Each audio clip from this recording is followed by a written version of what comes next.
Welcome back to the Buffalo Reformed Podcast. We are a collective of Reformed Christians who meet monthly to discuss theology, culture, politics, and education. I'm your host, Aaron Masters. I'm a pastor at Covenant Reformed Church in Western New York. This podcast exists to connect and encourage like-minded brothers and sisters in Western New York as we work to see this region won for Christ.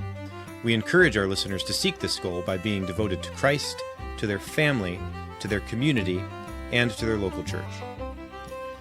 In this episode, I am joined by Dr. David Erb. Dr. Erb is the director of the Conservatory of Music and Fellow of Music at New St. Andrews College in Moscow, Idaho. He holds a Doctor of Musical Arts in Choral Conducting from the University of Wisconsin-Madison and a Master of Music from Westminster Choir College.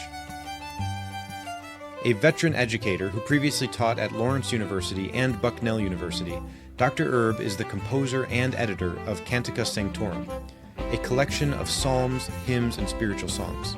He also co-founded Praetorius Publications and the Chenanaya Summer Music Institute, dedicated to equipping churches and schools with robust, scripture-saturated musical resources. On this episode of the Buffalo Reformed Podcast, recorded live at the Fight Laugh Feast Conference, we sat down with Dr. Erb to discuss the vital task of rebuilding musical literacy in the church. Dr. Erb shares his journey to New St. Andrews College and explains how the Kodali method, sound before symbol, can transform how congregations learn to sing. From overcoming cultural musical illiteracy to practical advice for small churches seeking to build, Dr. Erb offers a roadmap for cultivating robust, literate worship. We also explore his Cantica Sanctorum psalm settings, which are a group of 50 psalm settings taken directly from Scripture, a vital resource for getting more familiar with the Psalms. As always, we hope you enjoy this episode of the Buffalo Reformed Podcast.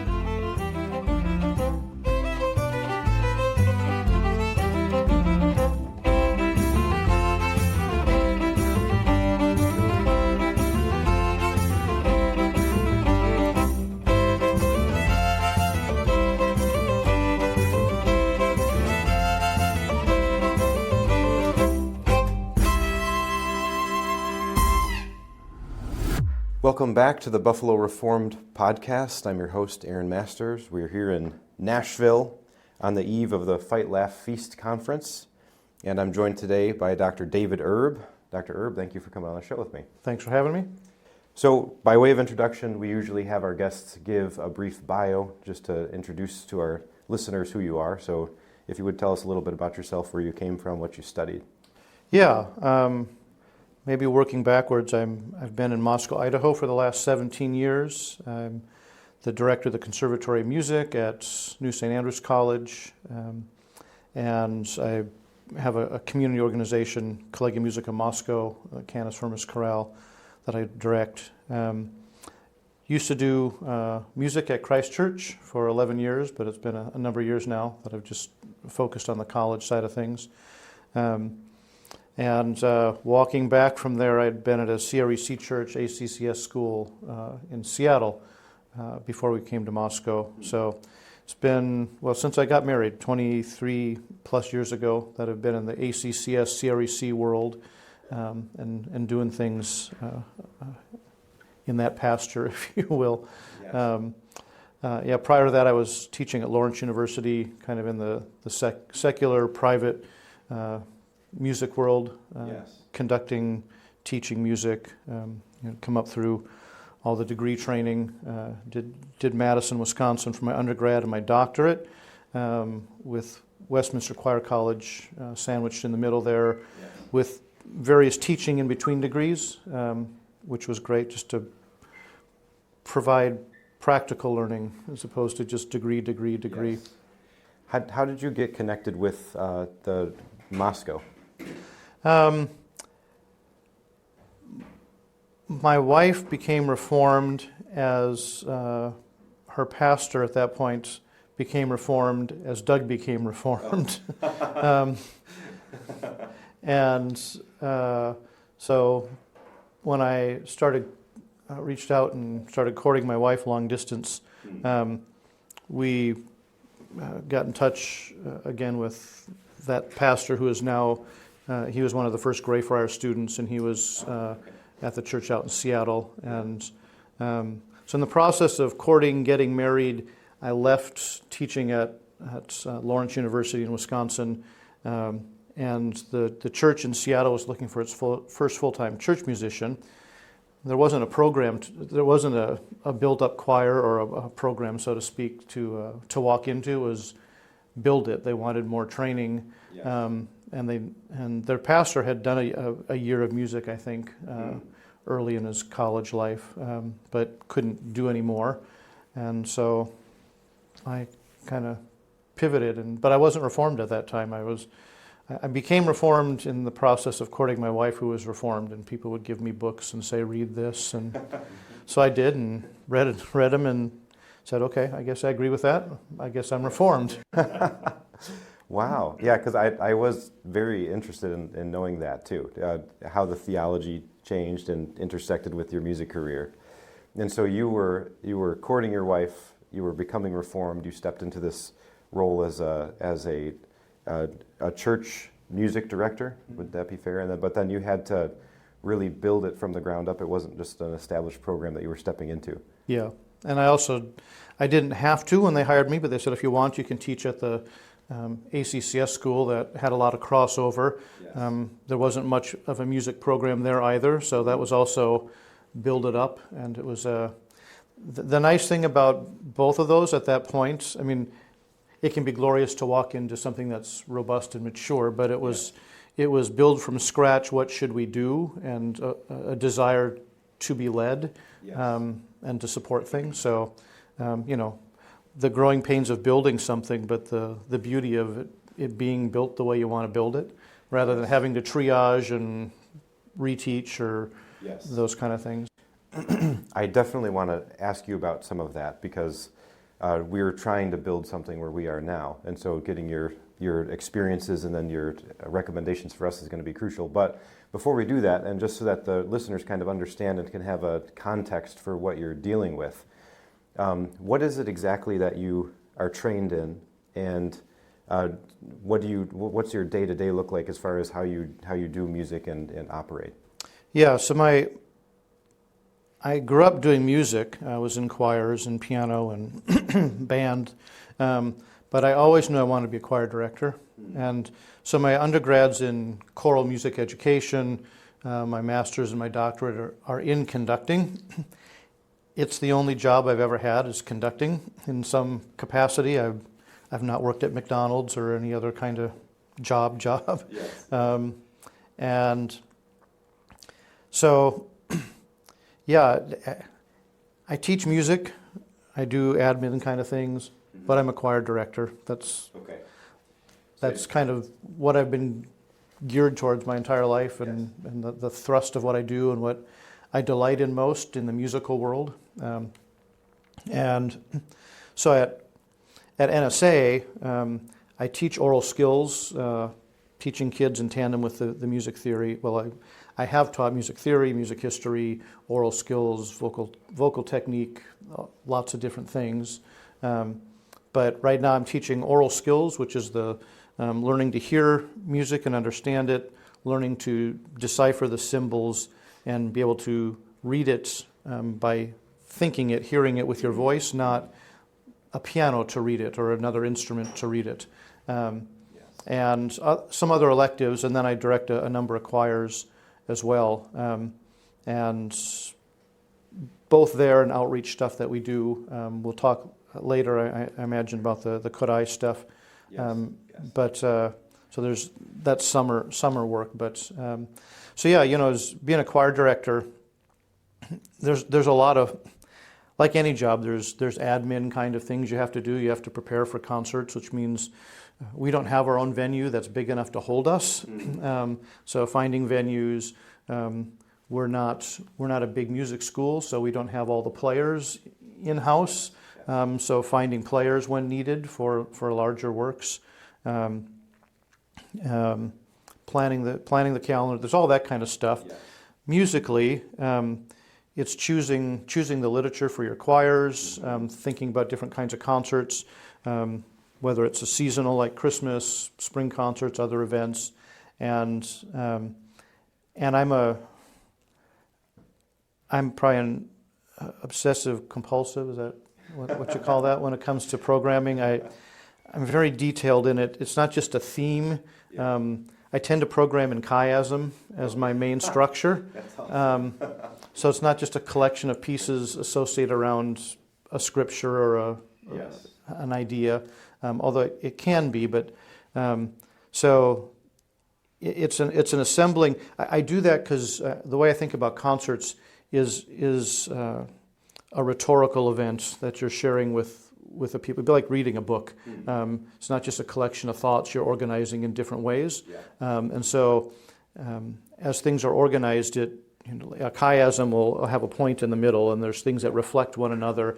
And the fact that they're reflected either in the same text set differently or related a textual idea or something like that, even if the audience doesn't get that, I think helps it to settle in them and communicate more richly than just there's another nice piece, there's another nice piece, there's another nice piece, and we clap every song or every 3 songs. It's not, for me, it's not entertainment. I mean, I get how it gets under that umbrella, but I will often say to my audiences, we are not here to entertain you, we are here that you entertain us in the other sense of the word. Yes, exactly. And so programming takes a lot of time to try to get things to fit structurally, thematically, to fit your ensembles, to fit the time frame you need, sometimes to fit your audience. No, I don't think my audience is ready for that. Maybe I ought not do that. So, and then I mean, I haven't even gotten yet to having a choir rehearsal or conducting. So, you know, anything one does as a musician, you get trained as a musician. You ought to be. Sadly, that's not always the case. People get trained as a pianist, as a cellist, as a violinist. And of course, you can be trained well as a musician along the way, but there are a lot of people who play well, but they're really not very good musicians, or they sing well. You know, that's the particular joke, is singers are not musicians. I make fun of my wife for that all the time. So, but you get trained as a musician. There's musicianship skills, the ability to understand music, read it, analyze it. And, you know, as a lit teacher doesn't just read the book and has a student, he's diving deep into it and understanding things both in that book that a typical reader would not get because of his training, and then breadth of knowledge from styles and genres and other works by that author. So you're studying the work, so you really know it, you've digested it, and then you, as a conductor, of course, you really have to be trained to move your hands to communicate to your singers, your instrumentalists. So there's the technique, the art of just conducting, but you know, the bulk of it is training the ensemble, and depending on the skill level of your group, that can be. Your singers, instrumentalists come in knowing their music, and you work to put it together, work out the rough spots, get it under one vision, your vision as a conductor, so it sounds good. And then there's groups that don't read music at all and aren't very good singers, and there's a lot more work. You're being a voice teacher, you're being a music teacher, and you have to lead them by the hand to get them to be able to do a piece. You know, hopefully you're working to train them up as musicians as best you can, but that's harder to do in a choir of 60 or 80 than a small group where it's a class. They're different things, but you do your best. So yeah, you're molding that and trying to get all those people to sound, to be able to sing. Well, I'm trying to get them to sing skillfully as they can, and to be able to sing and communicate rhetorically when they're singing, not just sing nicely or beautifully, but to sing with understanding, as the Bible puts it, both textually and musically, and how those things wed together. And that's what you're doing when you're performing. You're trying to communicate rhetorically about whatever it is you're singing about or playing. You know, playing doesn't have a text, but can still be communicating. And one of the things I often say is, you play piano, you can practice all day long on the piano to get better at your craft, and that instrument, might need tuning once in a while or a string being fixed, but it's there, it'll do what you want as best as your skills get.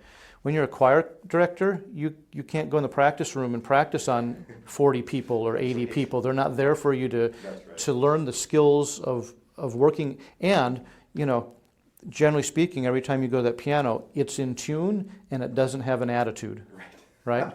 It didn't have a bad day. Well, you can have 60 to 80 people and a whole bunch of them just had a bad day, or they just had a test, or they're tired, or the weather changed, there's so much that goes, but that's my instrument. My instrument is people, which is glorious. I love that. But it has its downsides on a whole bunch of fronts, from learning how to do it to learning how to do it well. And I've never heard that definition before, but really, as a choral conductor, your instrument is the people. And so you're learning how to play that instrument skillfully. But then bringing that whole body into one unified whole so that they can communicate something to the audience, that's a challenge. That is a big challenge. So it sounds like you've done this with all ranges of people, from skilled people who already have a lot of training to people who have zero. What would you say is the most challenging aspect of what you do generally?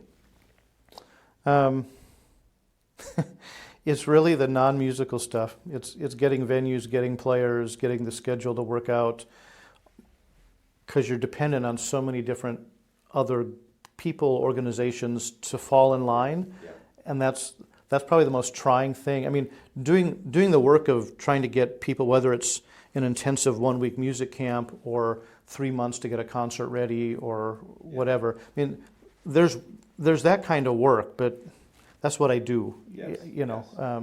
It has its bumps. Like I say, you have people that they're not prepared like they're supposed. They're supposed to be prepared on this. They're not. Okay, that just set us way behind.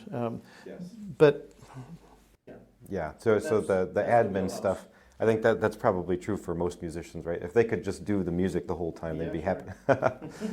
So it's interesting, you used a phrase about the choir singing rhetorically. And that, I think, maybe could bridge us into the Kodai way of thinking about music. And so then maybe we can talk about this a little bit in preparation for talking about how you approached building up a music community. But there was a video that was going around that NSA shared, and you were giving an introduction to the Kodai way of method, the Kodai method. And you were describing how he was noticing these musicians who were really good button pushers. They could play the instrument, but they weren't really good musicians, and so he was trying to solve that problem. And I identified with that a little too much, I think, because I had that experience where I was able to play elaborate music, and I could do it pretty well. But then whenever I went to audition for assistantships at some of the high-level schools, some of the things that they required for that, I was just not prepared to do. So in some of the oral skills, analysis, a lot of that stuff. What was his solution to that problem, and maybe what are some of the things that you've taken away from him that you are then applying? Kind of seeing the situation you just narrated made him think, okay, so how do you change that? How do you get these high-level pianists coming in the conservatory at the college level to be musically literate, to be musicians, not just button pushers, not just a pianist? And as he assembled thoughts and ideas and tools, the tools aren't unique to him. He didn't come up with solfege or hand signs or rhythm syllables, but assembles them and starts thinking about a sequence from young children, age 5, generally to start. How do they learn it? And I think the biggest difference in his method of teaching music, it's similar to the Suzuki method instrumentally, but it's a sound before symbol approach, and I describe it as a linguistic approach to teaching music. So when we teach our kids English or somebody else another language, they've been hearing that language since they've been in the womb. They've been hearing it now for 4 or 5 years. They can they understand a lot of vocabulary. They could define it if they had that cognitive ability, but they know what things mean. Yes. They know how to conjugate verbs to match the subject. Yes. But they can't label any of it. They don't know what things are called. They don't recognize the letters yet. But they're partially literate in the language, right, from a spoken, oral perspective. So then, when you start teaching reading and writing, you're extracting things that they already know. It's in there already. It's not like you've got kids that have been in an English-speaking home for 5 years, and then you start teaching them Russian, Right. Yes. or Greek, or different language, different alphabet, different sounds, Right. and and so with the Kodai, it used to be that kids sang all the time. So on the playground in their homes, that was part of play. You didn't have to teach them all these songs. They learned them because they had older brothers and sisters, and that's what they did. Now you have to teach them most of these songs, unless they have older children who have gone through a Kodai program. But if the kid, they just play games, is what it is at the young. Rain, rain, go away, and there's often circle games or dances or different things that go with them. Yes. And they're just having fun. They're singing. Well, around the world, generally speaking, the most common first sounds that kids make in singing is da da da da, so mi, not do re mi fa. They don't sing songs that are do re mi fa so, and so they sing that song, and then they're trained to think and analyze what they're doing. So they'd first learn extremes. High, low, not particular pitches, but they need to be able to hear that's a high sound, that's a low sound, and give it a category and a comparative. And then you have fast and slow and different things like that. And then you get narrowing it down. They learn what a beat is, and then they learn the difference between beat and rhythm. And you're analyzing how many sounds were on a beat. Ba, ba, ba, ba, ba. How many beats? There were 4. Which one was different? The third one. How was it different? There were 2 sounds, not one. And were they even? Were they uneven? They're learning to think. Yes. And then it gets named. Okay, you know what it is. You can do it. You can perform it. Here's what we call that. Same thing with pitch. Ba, ba, ba, ba. How many different tones were there, or sounds? There were 2. One was high, one was low. So they can maybe just show high and low, and then we say, we're going to call the high one so and the low one mi. We name them, and then you represent them on the board. Then they can start reading other patterns in that set. Yes. So you're drawing it out of them. Yep. The cycle is prepare, so you're preparing what you're going to pull out, and then present this new idea, and then practice it. And then, so you've got that going through all these, different layers, the different things you're teaching over a year, over 6 years throughout the curriculum, so that they can open up. If it's done well with a good teacher with adequate time to teach, by the time they're in 6th grade, you should be able to hand them a Palestrina motet and ask them to sing one of the parts. Yes. Wow. If it's being taught well. Yes. And that, so you get, if I say that, you understand, wow, that would be crazy. Yeah, right. Well, you don't think it's crazy that your 6th grade, I don't know if you have a 6th grade child. No, my oldest son's 6. Okay, well, but when he becomes 13, that it's going to be that big a deal that he could read a passage from Shakespeare or the Bible, Right. Yeah. But 500 years ago, that would have been astounding. Yes, that's true. Yes. My 12-year-old son's going to read the Bible, Shakespeare, whatever it might happen to be. Yes. Why would he do that to begin with? Yes. And that would be amazing, if they valued it. You're talking about a lot of these things that my wife and I have discussed this a lot, because this is a big problem in our culture. It seems like, even having gone through music school, and my wife and I both, the level of literacy that's expected with regards to music across the board is not very high. So, and even for people that have degrees that are coming out of music school, they don't really have that understanding, so that they can pick up a piece of music like that and understand what's happening there. So this would be the next question: like, how do you fix that? And so if we're building a community of people that we want the sixth grader to be able to pick up Palestrina and be able to sing that, where do you even start? Yeah, I hate that question. it's not really, I mean, it's easy in the abstract, it's not easy in the real world and where we are culturally. Yeah. The talk I'm going to give tomorrow at the conference is on literacy, the need for literacy to be what we're aiming at. And you know, in a church or a school community, the people that are in charge, the headmaster, the school board, the pastor, the session, they need to get that principally. They might not understand what they mean by it even, but they need to get that that's important and we need to be endeavoring to do that. And I've been there and done that a number of times, and you can get bumps because then as a musician you come in and say, okay, I can do that. And they're like, wait, that's not what we meant. Right. Yeah, well, you didn't know what you meant, and this is what it is. Yes. So there's all of that.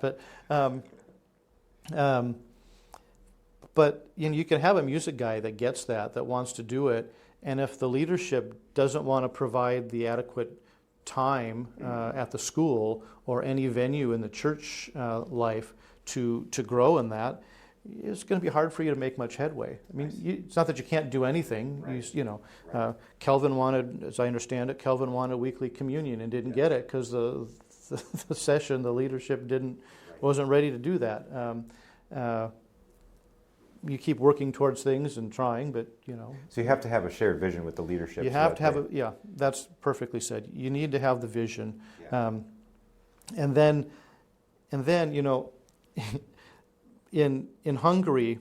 So Kodai puts this idea together. Well, it's an idea.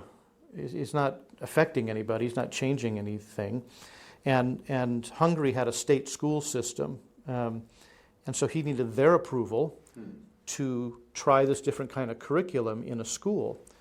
Eventually, it was approved, and they tried it in one school with a skillfully trained teacher in this way of teaching. Okay. And you couldn't go watch other people because it's fresh, but someone that gets it, and the results start to become pretty amazing. And so then they start putting it in other schools as teachers were skillfully trained to do it, which is very un-American. Yes. Americans want something in a box that anybody can do. Anyone who played piano for 6 years, they can do this, right? Education in a box. It's not education in a box. So skillful teachers, and within a generation, the description you read about the transformation of Hungary as a nation, not just school kids. There were like 800 radio level choirs that grew up throughout the country, and 4 professional orchestras. Hungary's about the size of Indiana, but at that point, I think 10 million people, if I remember the the narrative right. Yeah. And basically, it became, if you weren't musically literate, as you and I understand musical literacy, you weren't a literate citizen. Yes, interesting. And so that's one generation, but it's the support of the structure, the leadership, and it's having skillful teachers, knowing how to do it, and the time and setup to do it. That's easier in a day school. Yes. So I know you said you're starting homeschooling. We homeschooled our kids. My wife and I are both day school people all our lives. I still am. Yeah. But a homeschool setup's harder to do that in. You don't have daily classes, and you don't always have things that are just ability level. You have wider groups of people, and that works for some things and not so well for others. But anyway, so you need the vision, you need a skillful teacher, and you need the structure to do it, and then of course the buy-in from people. So in Moscow we started a Schola Cantorum, a singing school, where we teach it. And when we started, it was broader. Logos hadn't developed a program yet to do this, and so you had a lot of Logos kids and homeschool, which there weren't as many homeschoolers back then. But Logos, we'd developed a program at Logos that does Kodai teaching, so this program became irrelevant to them or redundant.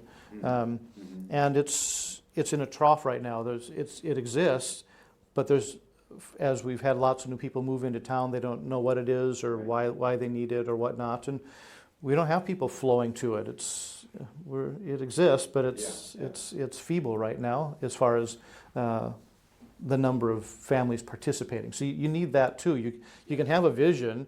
You can even have the teacher. You can have the classes set up, and people have to come. Right. If it's a day school, you don't have a choice. If it's not a day school, if it's a church thing or a homeschool thing, it's different. So again, circumstances play a part in how do you make it work, and there's not an easy one size fits all.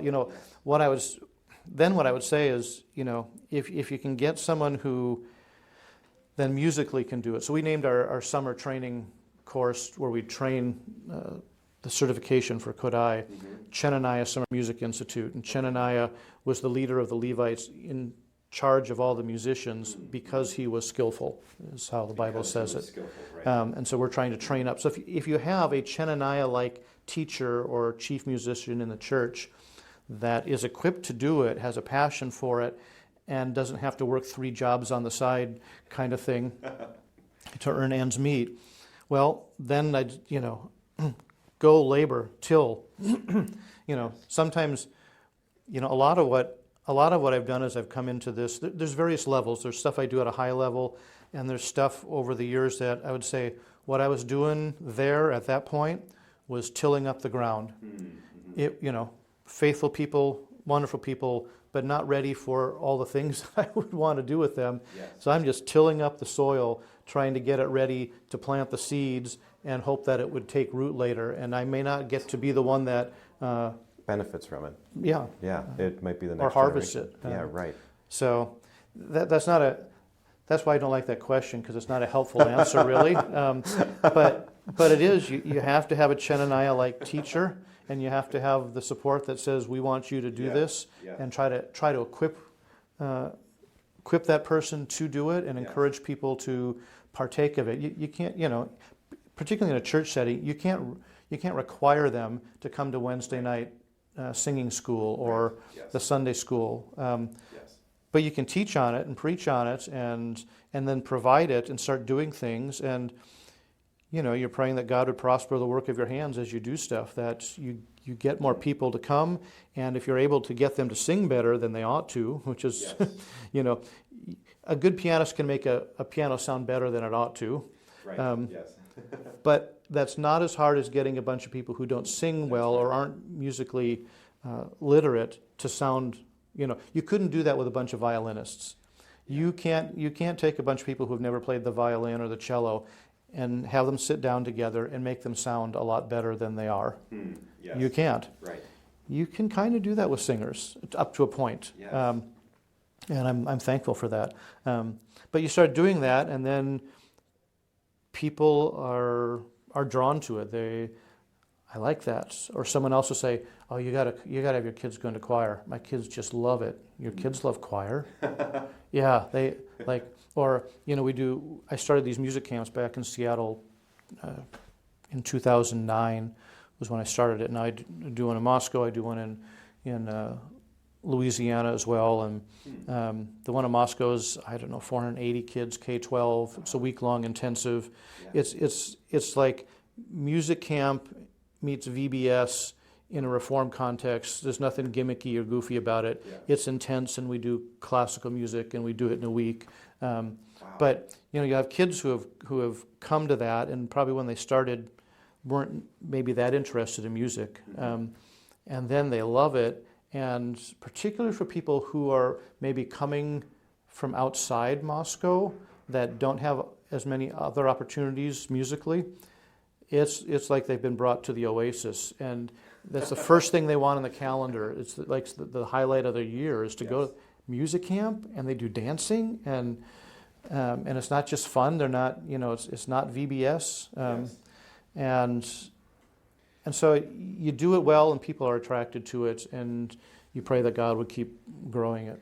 My wife and I both had experiences at music camps or things like that growing up, and I know for her they were really, she loved them. So it is true, whenever they're done well, they can be wonderful experiences. Maybe this question, though, will help that last question be a little bit more practical if I ask it this way. So our little community, we have 32 members in our church. It's a little mission church. The membership ranges from 2 months old all the way up into the 70s. And all the spectrum of people who have musical understanding from 0 to doctorate level. So we're looking across the nation at Moscow, and we're seeing what has been done over the last 40 years of ministry. And we're wondering, how do you get from point A to point B? So just say that you were transplanted over to Buffalo, and we said, similarly to what you experienced in the church that you took, you have free reign. You can do with this whatever you think needs to be done. What would you do? Yeah. The number one thing is you got to start building up teaching the kids, and you don't have a lot of them at this point, and maybe there aren't many that are older than 8. I don't know, but you probably have smatterings. But again, that's difficult. But you're setting up a system and a mentality of, we need to train the kids so the next generation has this coming up. Yes. I don't expect the 70-year-old to become musically literate. We could. I mean, I was visiting my dad years ago when he was in rehab, and there was a guy who was in his 80s, and he was in a wheelchair bound, but still his mind was, and he would go over to the piano, and he found some little piano book, and he was teaching himself to play piano. At 80, wheelchair bound in a nursing home. Yeah. You can still learn things. You know, I get it if you decide not to start learning Latin or Hebrew or Greek or music literacy later in life, and you're working, and it's you know, you can't recover all the things you didn't get when you're growing up. Yes. So, and everyone's gotten this throughout the history of the world. Pretty much is you have to train the kids up. So you want to be casting the vision and teaching as you're able with the older, knowing you're not going to make as much headway there. Not just with 70-year-olds, the 26-year-old who's got 3 kids already and he's working. I mean, he's not going to be able to do it probably in the same way. But you're encouraging them, you know, and adults, you know, it doesn't happen very often, but I'm always really encouraged when I hear of a 63-year-old who's picked the flute back up or is taking cello lessons for the first time and they've never taken lessons at age 40 or whatever it is. There's this law in our this unwritten law that says once you graduate from high school, you may never take another music lesson again as long as you live, unless you're a vocational musician. Right. Yes. I mean, it's just like, that's it. You will never take a lesson again. That's right. And that's so sad. It is very sad. So, but yeah, focusing on the kids, and you know, it sounds like, you know, at the size you're at, it's not going to be as robust to start. You're working on congregational. I mean, part of literacy, and Kodai talked about this, was, so you had these pianists from Hungary who knew Rachmaninoff, who knew Beethoven, who knew Chopin, but they didn't know the music of their people. They didn't know Hungarian folk music, the stuff that's theirs.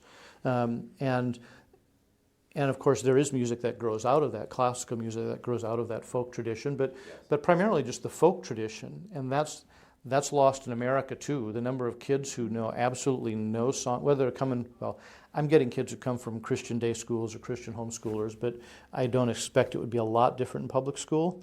You know, they don't know My Country 'Tis of Thee. They don't know the patriotic or the folk heritage of music in our country, which is a melting pot, to be sure, but there is a heritage there that's American folk music, and they don't know that. And then there's the hymnody side of that and the psalms side of that, and there are different streams of that. So a lot of people talk about traditional hymnody, and they mean like songs from the late 19th, early 20th century. I'm sorry, but that's not traditional hymnody. That's the beginning of the end. That's what's led us to where we are now, where it's rock bands in the church with words on the wall. That's right. It wasn't pop music exactly, but it was heading in that sappy, sentimental direction musically. But so there's teaching apart from learning how to read the music or understand it. Just you have to know the song. You have to know enough songs and learn to love to sing them. And that can be hard too. So, if I don't know this part of the background of your church, but, if many of them have a contemporary bent to what they listen to a lot or what they used to sing or Southern Baptist hymnody or those kinds of things, and you're trying to get them to sing Gudamel and Schutz and German Lutheran chorales and things like that, that can be tough. Yes. Not because it's that hard, but because it's different. It's different. It is a little harder in some regards, but more so it's just different. And then if you ask them to sing herb stuff, it's not like anything. I mean, it's got roots and things. It's related to things, but the gestalt of that doesn't line up with anybody. Right. And so it's like, what? I have no category for that. And so again, there's that side of teaching, and that's normal. Again, that's a literacy kind of thing. Your kids know stories before they know how to read. Yes. It's not like you start to have them read and they don't have any context or category for anything. They know the stories of the Bible already. They know, depending on what you read to them, there's children's stories, but there are stories that aren't children's stories that you tell at a children's level or not. Yes. You might have family time where if you read aloud Tolkien or Lewis, well, it's not for a 3-year-old, but the 3-year-old heard it when he was 3. He is aware of it, right? So knowing songs, that's probably a lot of what I would do, but I would start teaching literacy through that so they start to see. The easiest is rhythm. So I'll do this at a psalm sing. You start with a couple simple rhythm patterns that show up in a lot of songs, and I'll have them take songs they know. So if they know a song, they know how it goes. They know how the rhythm goes. They know how the melody goes. Yes. And I would spend a lot of time on melodies, not on parts. I've long called myself the anti-parts guy in the CREC. Interesting. Not because I'm opposed to parts, Okay. but so if you've got a bunch of guys who can't read music, Yes. I don't think they need to be learning all the bass parts to the songs. Okay. If you're going to spend that much time teaching them how every bass part goes, teach them to read music. This whole, teach them how to fish rather than give them fish. And I gotta say, as a music teacher, whether it's with college kids, younger kids, or adults, it's not a lot of fun, really, day after day, year after year, to keep giving a guy a fish. Yes. Right. That all the work then is on me. Yes. And they're doing nothing, and you're not.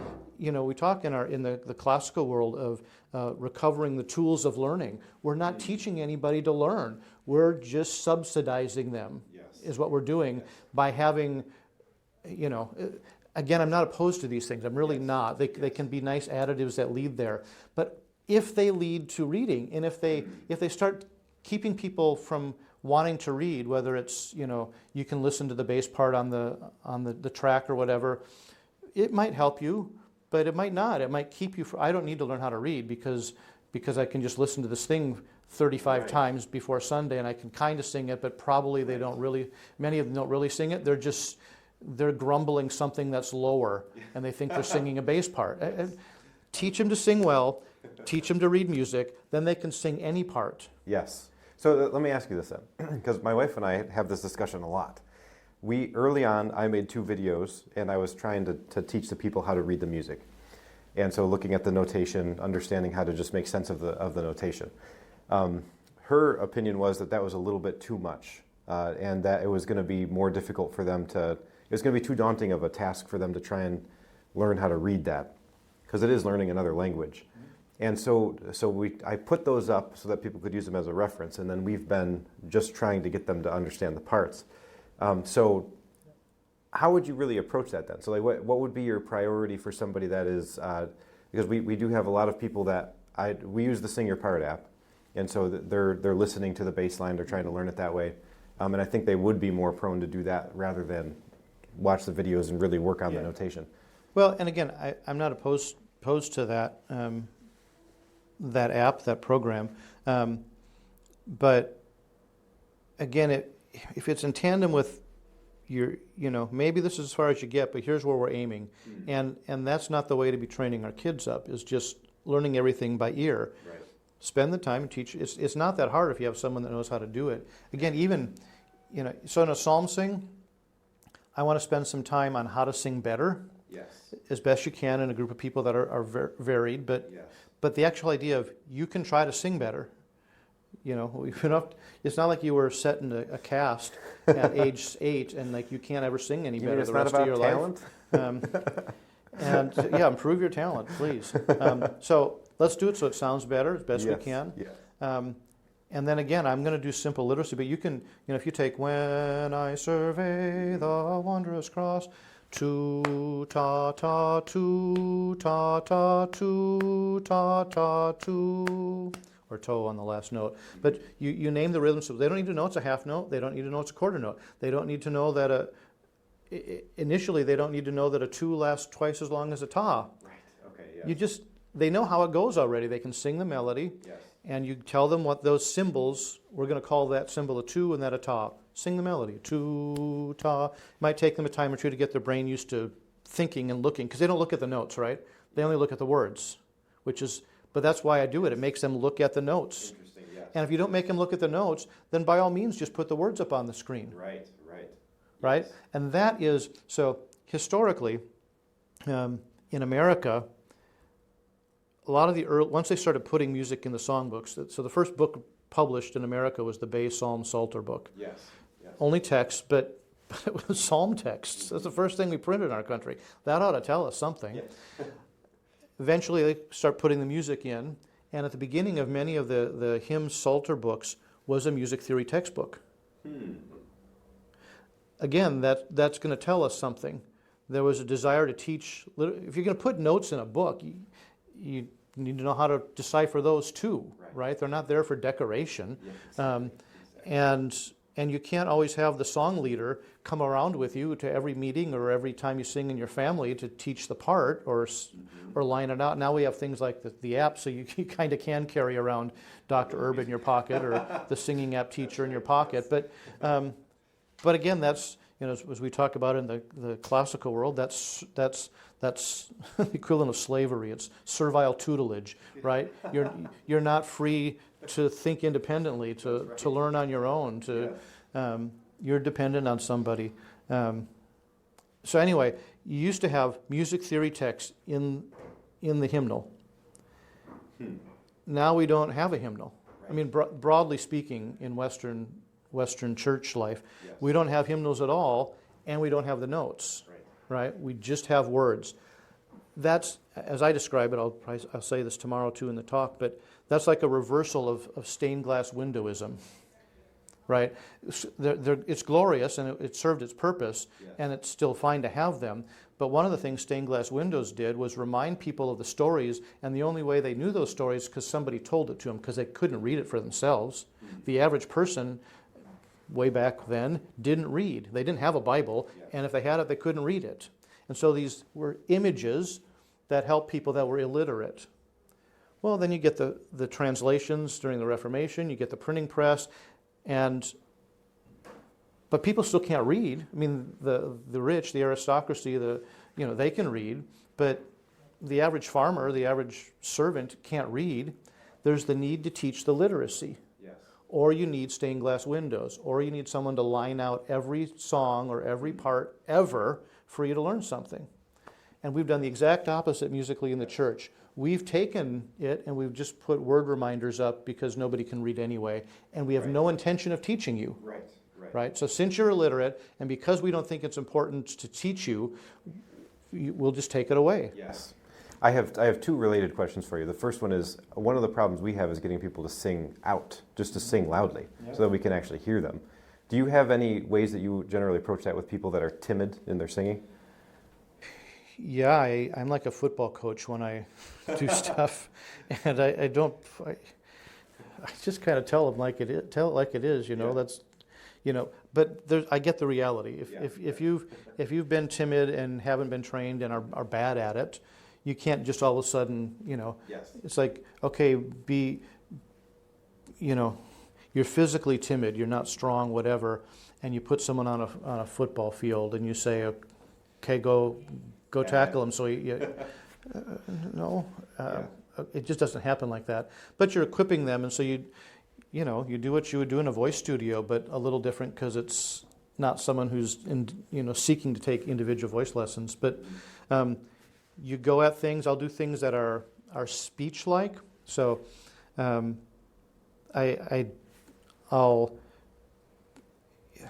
people don't like to do something new or different or weird, and to make progress with singing, you have to be able to do things that are different and weird, not the norm. So Americans, we talk like this, low and gravelly with hardly any air going through our chords, and that's why it sounds gravelly, because we're so lazy when it comes to speaking. We're mumblers, we're gravel speakers. That's so true. And then you have a high British sound, which is very spacious, and that's good singing, because you're awakening your instrument to be used well, but we don't. We speak like this. Our instrument's been shut down. Wow. Or then there's the Italianos. They speak like this, and they sing, I love it to sing, oh, sol mio. And they sing music. They speak musically. Yeah. They speak with a ring. They're speaking well. So we talk about truth, goodness, and beauty. Yeah. We could apply that to speech. We do not speak well. Wow. We don't speak beautifully. We don't speak good. Right? I don't know about true, but I suppose technique-wise, no. Right. We're just bad speakers. Mm-hmm. So if you've grown up not singing or not singing well, and you speak badly, and then you want to go, a mighty fortress is. That's like asking to jump the Grand Canyon. Right, yes. They have no idea how to phonate like that. And then you get the guys that will try, and it's like they're carrying, 10, 50-pound bags of luggage up the stairs. Almighty for... It's like, oh, stop, please. That's not what the Lord meant when he said, make a joyful shout to the Lord. I'm pretty sure of it. Singing well is shout-like. You're using the anatomy of shouting. Ah, ah, ah, ah, ah, ah. Yes. Ha, ha, ha. Shouting on a football field, okay. No one wants to hear that in church. Right. And maybe that gets to the next question then, which is listening. Because we found that right now our community is getting to the point where they have a collection of songs that they know pretty well, and they're getting more comfortable singing them. And so they're starting to sing them out a little bit. But now the next stage is just getting them to listen to other people without that messing them up. Yeah. Well, and that too, pedagogically, can be a reason to not do too many parts too early. Because people, their ears are weak. Yes. And so they can't, the minute someone else sings another part, they're lost. Or they can only sing the part when they're standing next to you. Right. And so what, again, I'm not against parts. I want us to sing parts robustly, but I want us to be equipped to actually do it. Yes. And not have this House of Cards version of we sing parts, but nobody can read or write their name. That's like, I don't know how true this is, but the narrative of a lot of the Shakespearean actors couldn't read and write. They seem like they're eloquent and they're doing something rhetorical or oratorical, but they can't read and write their name. There's a problem there. So would you then, you're going to focus on the melody, so everybody's together, and then you're going to try and draw out things that they already know and are doing about that melody, so then they can at least identify them, call them something, and then apply that to something else. Is that about right? Yeah. And then, you can get to, you do things that are canons. There's not a lot of canons for church. A lot of people sing my 134. And so you're doing a part, but for a lot of people, doing the same melody at a different time is confusing for them. Yes. There are a lot of people that will stumble with that until they've done it enough. Obviously, if you do a fuguing tune, you have to sing a part because there is no one melody through that portion of the song. Yes. So either you need to be able to teach parts or you don't choose to do fuguing tunes. But again, if you're doing things in any sense of a systematic pedagogical way, you don't want to start with a lot of the hard stuff if they can't do even the most simple stuff. If they can't sing parts on When I Survey the Wondrous Cross confidently, why are you doing a fuguing tune? Why are you doing parts on Schutz or Gudemel? And of course, historically in the church, there's very few places where part singing was part of the experience. Everyone sang melody. Even in the Lutheran world, where they valued music and they had glorious music by the organ or the choir, when it was time to sing the hymn with the whole congregation, as I understand it, it wasn't accompanied even. There was sometimes organ between the lines of the hymn, but they sang in unison without accompaniment when it was time to sing. There's not the encouragement where the parts existed was to sing it at home, around your table. Yes. Well, of course, that means you had to be able to read the music with your voice or pull out your viol or your recorder, flute, whatever, and you would do the part stuff at home and more complicated versions than we have in our hymnals. But yeah, I would start with that. The other thing that happens, again, particularly with an unskilled group of singers, is, so let's say everybody sings the melody to A Mighty Fortress or whatever the song is on verse 1. Yeah. If they're trying, it'll sound fairly hearty. And then on verse 2, everyone that can or can't or shouldn't goes to a part. Yeah. The music tends to slow down. Yep. The range for the alto and the bass is really low, so you cannot phonate as strongly in those registers. Yes. You may be more comfortable, but you can't phonate. So at that point, you're not lifting up a strong song. Everyone may be enjoying singing the parts or pretending they're singing the parts, as the case may be. But the result of the sound in the sanctuary is greatly weakened. Now, if you have good singers who can do the parts and they're in ranges that are able to sing and you've got enough in acoustic, it can still sound strong because of the way the tones work together and support one another. Right. But if not, it diffuses, dilutes the strength of the corporate singing. I would submit, if you're not skilled to do it. Yes. Yeah, you're talking about real musical literacy. And I think that the tendency, and we have fallen into the same tendency, is to fall into that pragmatic approach to it where you're just trying to get people to sing in their range and their part. But that's not really going to ultimately solve the problem. Now, one thing that we have done is we did start with a lot of difficult ones because we wanted to just get people doing them. Yeah. And I was thinking about it this way before I was thinking in the way you're presenting this, that if they can think of their part as the melody, then whenever we're singing it together, they would be able to do it. And that has worked in some cases with the fuguing tunes, but generally they're going to be relying on the stronger singers and then just follow them. Yeah, fuguing tune is easier in that the different parts do have a sense of melody. Yes. But in most hymns, they don't have a sense of melody. Exactly. They're subservient. And again, pedagogically, I would say, if someone's singing the alto part but they don't know the melody, then they have no business singing the alto part. Because the only reason the alto part exists is to support and glorify the melody. It would be like knowing some kind of deep weeds eschatology stuff, but you don't know that God is a triune God and that Jesus is love. You don't know the basic theme. Yes. You need to know the basic themes and then support it. So I appreciate that. Well, so then this will be a good segue into your music. So most of the Reformed people in my circles know who you are because of Psalm 134. We sing Psalm 134, we sing Psalm 117, and then we just introduced Psalm 14. 114? 14, yeah. Yeah, to Psalm 14 ends with the canon, yeah, which is so glorious. Which I didn't write that. Okay, well, so maybe you can tell us a little bit about the Psalter and then like what your approach to that was. Yeah, so when I took that first job in the Seattle church, I'd sung a few metric psalms, but probably didn't think of them as psalms. So all people that on earth to dwell, or I guess you knew Psalm 23 was Psalm 23, but it was just in the hymnal. Yes. You didn't think of it as psalms, really. Right. So I started learning metric psalms because that was what they were doing, and enjoying them and thankful for that. And then I came to the point where, I think, well, but I want to sing the real version of the psalm out of the Bible. Now, I know it's a translation into English, but if you were to count the King James or the New King James as more or less a faithful translation from the original language, which is not putting it into rhyme and meter, the parallelism still exists, the structures of chiasm and things exist. You lose acrostics, but it's close. I want to sing that.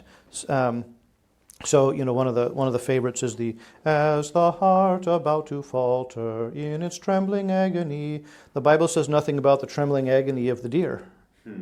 That's filler. It's exegesis. I have no problem with it, but that's not Psalm 42 from the Bible. That's right. Yeah. And if we call it Psalm 42, we're not being clear, truthful, really, if you will. So I would get where if I say that, I would try to say, we'll be singing the metric version of Psalm 42, or call it by the name, but not 42. Right. It's not. And so at any rate, it got me thinking, oh, I'd like to sing that text. But there was, other than chanting, which I like very much, and I'm more of a proponent of Roman psalm tone chanting than I am of Anglican chanting, which is really an offshoot of it. I don't dislike Anglican chant, but that's where I would default to. But other than chanting, there's no settings of the text straight up for congregation in the history of the church. And that, I mean, I knew that because I'd had the training. So this is tying back to, my training equipped me to know the music of the church by and large, because when you study music in the West, you're studying the music of the church until post Bach, generally. So I knew that, but there's nothing there. You can't find a setting of Psalm 100, Psalm 1, Psalm anything that's written out that's not metrified. That's right. So it got transformed into a different kind of genre of poetry.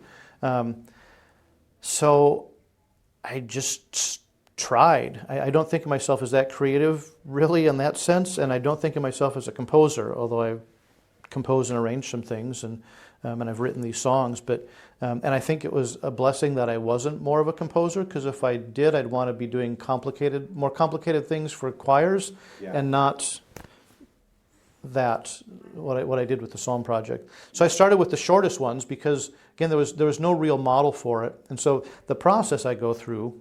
I haven't written one in a while now, but is I'd select a song I thought I might want to set, and I'd write out the text by hand, so I'm physically interacting with it.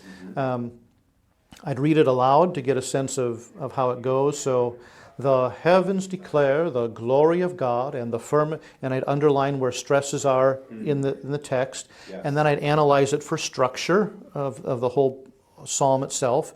I might use other aids that lead me to things I might miss. And so, okay, this Psalm 100 is a clear A-B in its ideas. And so that might give you some ideas how you might want to do musical things to reflect the structure in the Psalm. And probably the number one influence on my writing would be chant. So I'm in the word itself. And so my setting of Psalm 19, which is one of the earlier ones in the long one, is in 7/8. Well, I didn't purpose to write in 7/8 meter, asymmetric, unusual meter. But the text was, the heavens declare the glory of God, and the firmament shows his handiwork. That's kind of the way the scansion of the stresses of the text fell out. And so I'm not doing it to be kitschy or hip or difficult, and that's what chant does. Chant organizes; it's reflecting text stress, and so it will group things in groups of 2 or 3. Da da da da da da da da da da da da da da da da. It's not trying to be, funky. It's just those are where the stresses are. So it's chant-like in that sense. Sometimes I use chant tones. I'll put them in my music specifically. Sometimes I write things that are a la chant tones. Some things have nothing to do with chant. But the idea of it being text-driven as opposed to just put in a rhyme and meter and and that's what happens with the rhyme things. The Scottish Psalter songs are da da da da da da da da da da da da da da da da da. They're almost all the same rhythm, right? So the text gets forced into these meters, and I wasn't doing that when I wrote them. And then, of course, I'd say them aloud, and musical ideas would come. And then it was a lot like sculpting, because that works here, but if that music's going to repeat itself down here because there's a textual idea that comes back, this only has 7 syllables, but this has 11 syllables. And so now I need to get that melody to fit here, and sometimes I have to compose backwards to get these to fit. And so there will be melodies that you'll find in many of my songs. There's more frequently groups of 2 or 3 notes per syllable sometimes, which is unusual to a hymnal. Most hymns are syllabic, other than things like "Lo," and everyone loves that, but that's rare. It doesn't happen very often. That happens more in my music at a smaller level. It was a necessity, really, if I was going to compose in the way I did. So yeah, it's speech driven. There's chant influences. There's folk and hymn influences. Sometimes I quote things. So Luther's 46, they call A Mighty Fortress. They call Luther's 46. Well, it's based on Psalm 46, and then it is very different from Psalm 46. Yes. It's not a metric paraphrase at all. It's just based on ideas in it.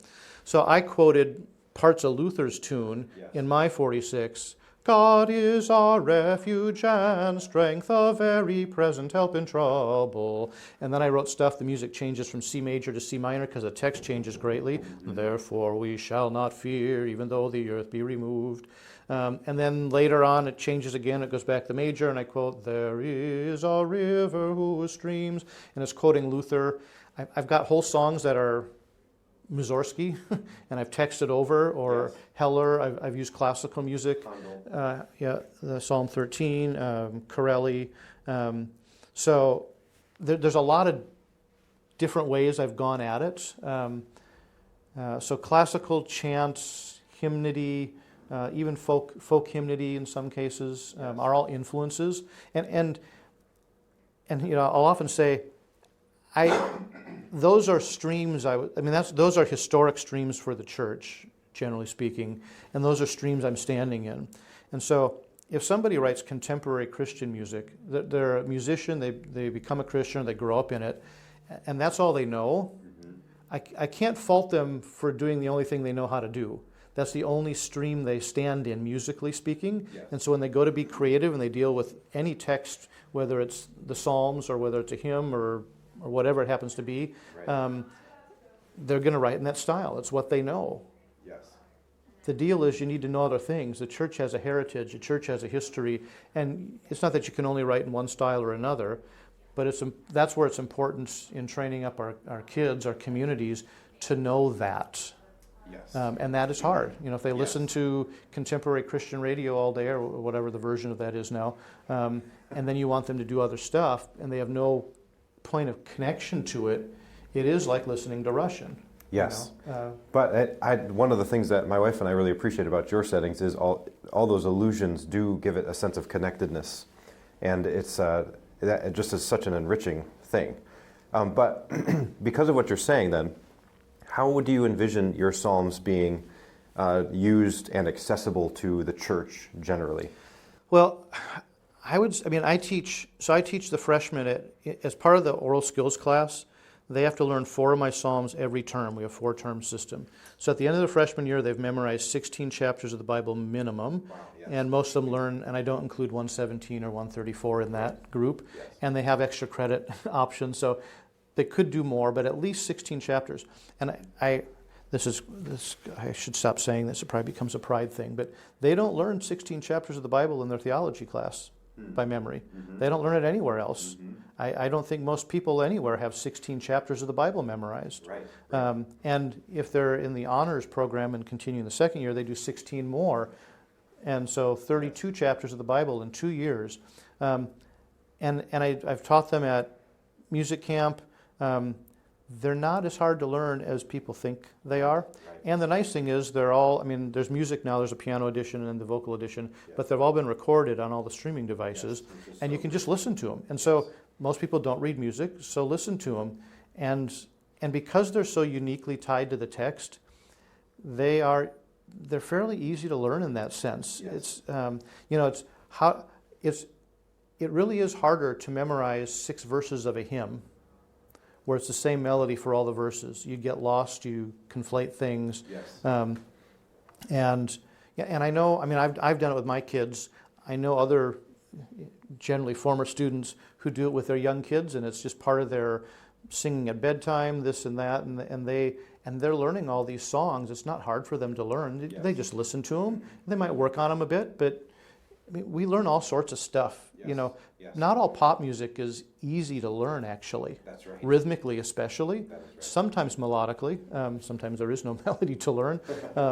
But they're not as hard. They're just different. So, yes. And I intended them for worship. And some of them are short, right? If you read Psalm 134, you read Psalm 117, it doesn't take you very long. Right. It's not a praise worship chorus. We're not going to sing it 4 times, 7 times in a row, right? Yes. Just because it's short. That's it. And one of the things I found as I started writing them is when I write in this way, it takes way less time to sing through these psalms than it does to do metric paraphrase of them, like 2 or 3 times as long. I mean, there's nothing wrong with that per se, but as you start working through a service, it adds up and it takes time, and you lose things in translation. But that's one of the reasons I wrote it, was to have, it's in response to Colossians 3:16, let the word of Christ dwell in you richly, teaching and admonishing one another in psalms and hymns and spiritual songs. You unpack that, and that would blow your mind, right? Wait, yeah, let the word of Christ dwell in you richly. Check, yeah, we should do that. Why? So that you can teach and admonish one another. Yeah, absolutely, yeah. In psalms and hymns and spiritual songs, which would imply singing, right? Because they are sung things. Wait, we're supposed to teach and admonish in singing? And singing the Psalms particularly, which I'm not a theologian, but enough guys that I trust would suggest that Psalms, hymns, and spiritual songs, all of that refers to the Psalter. There are different headings found in the Psalter, not the Psalms, hymns, holy, holy, holy, and spiritual songs, shine, Jesus, shine.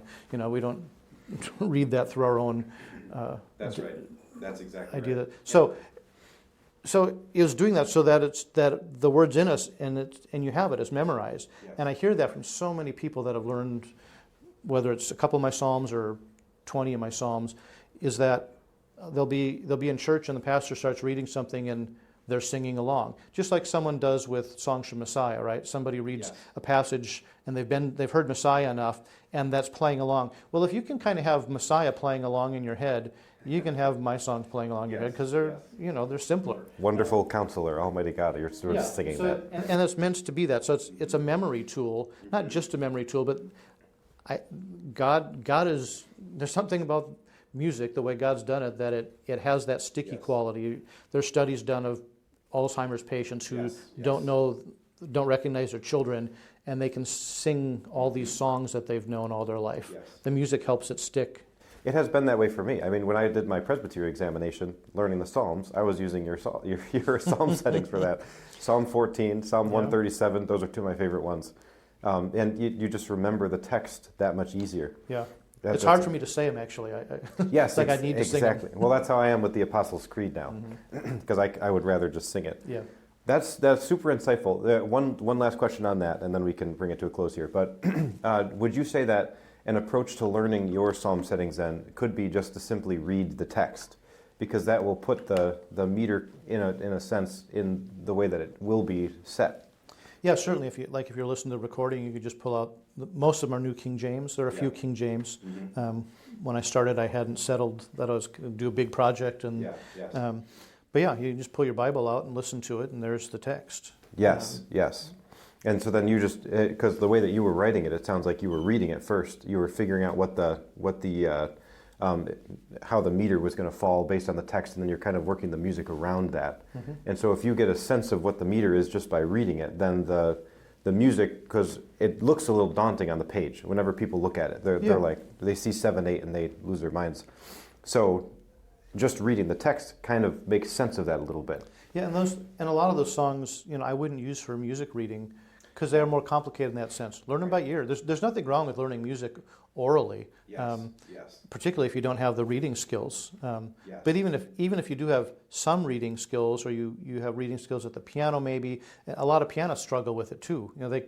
They can play Mozart, they can play a hymn, and they really have trouble with mine, particularly before there were piano parts written out. And I have that same trouble. I don't do that well at all. There are piano parts written out now? Yeah, there's a piano. I can show it to you later. Oh, I didn't know. Okay. There's a piano edition where I've realized all the piano parts. Okay, yeah. Thanks to my wife, continues saying, you need to do this. Like, yeah, I know, but I don't want it. It's just a lot of work. I don't want to do that. Yes. And anyway, that exists now. But I don't play by ear or through chord charts well, because I never developed that skill.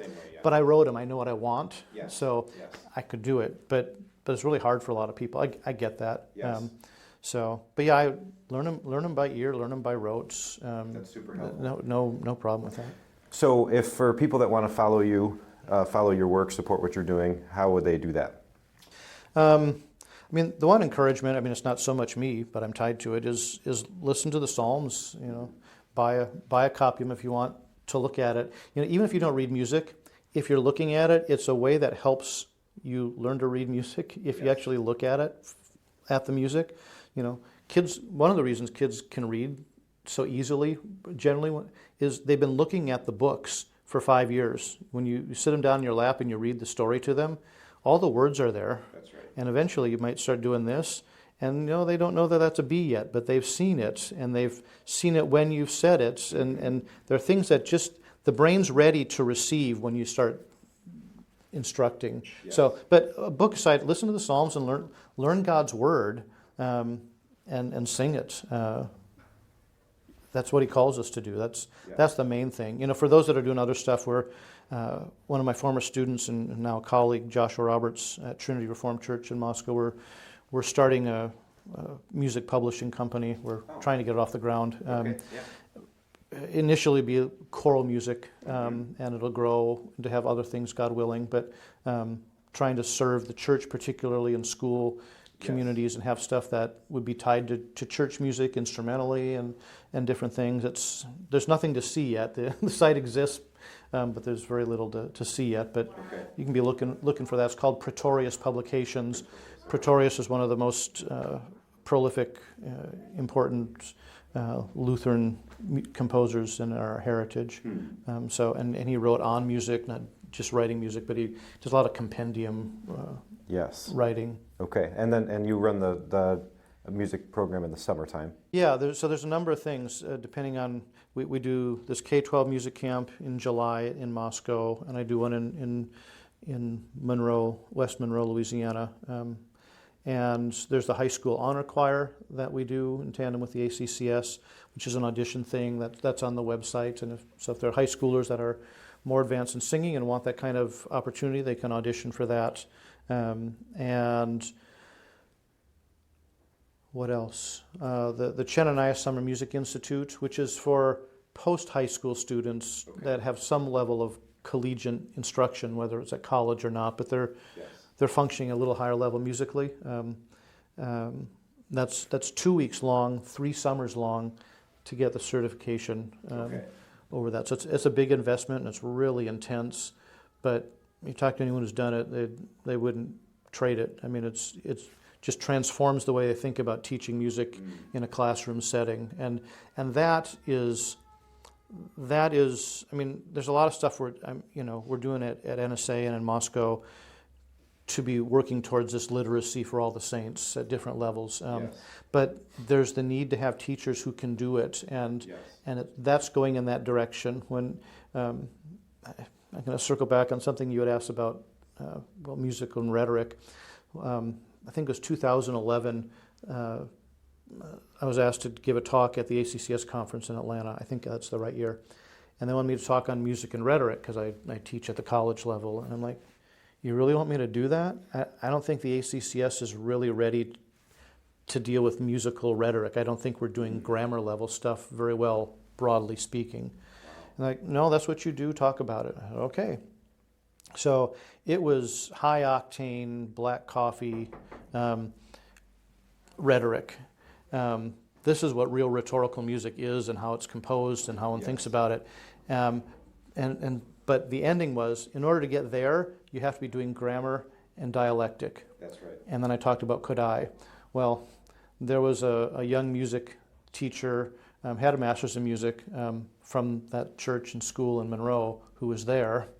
And that summer he started getting his Kodai training because I didn't have our program set up. Mm-hmm. He became certified, and now he's one of our. He has his own program, which is great, and he teaches for us and kind of leads the charge on that. But it had that effect to be training up teachers to be training to that end. Yeah. So that's a program that's worth considering for people who are teaching, and it's. We have such a wide range. There are people who have master's degrees who come, and then there's moms who played piano growing up and maybe sang in choir. Yeah. They're not super high-level musicians, but they know enough, and they come, and they might struggle with some of the stuff we do because we also are training them as in their musicianship, not just here's how to teach a 5-year-old. Right. But they're better equipped. Maybe they're not going to be as strong a teacher as someone who's got a master's. Maybe they'll be better in some cases. Right. But they're better equipped to. And I see that transformation throughout the ACCS as we have more and more teachers coming to receive this different means of training and just wanting to train well. Yes. Again, so many schools, they might have music, but it's music time with Mrs. Smith. It's a bad choir. It's not done well. There's no real purpose. There's no strong curriculum like you'll have in your math or your Latin or your theology. It's just music time, and it's not done well, and no one knows what to do, and nobody cares, to be honest. And it sounds sad to say, but it has to be that, or it would be different. Yes, that's right. So anyway, those are some things people can look at. I don't know if I forgot anything there. But. Yeah, well, thank you so much for coming on with me. I appreciate it. Yeah, nice thanks to meet for you. having me. It was a pleasure.